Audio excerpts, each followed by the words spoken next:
Kira-kira ada yang sudah ke tanah suci? Yang belum mau ke tanah suci? Mau sekali atau mau banget? Mau cepat atau lambat? Sudah mendaftar? Belum.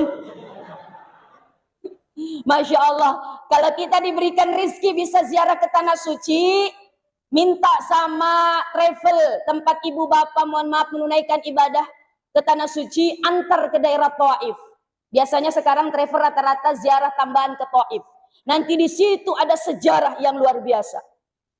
Yang di situ tempat Rasulullah dilempari batu, dicaci maki.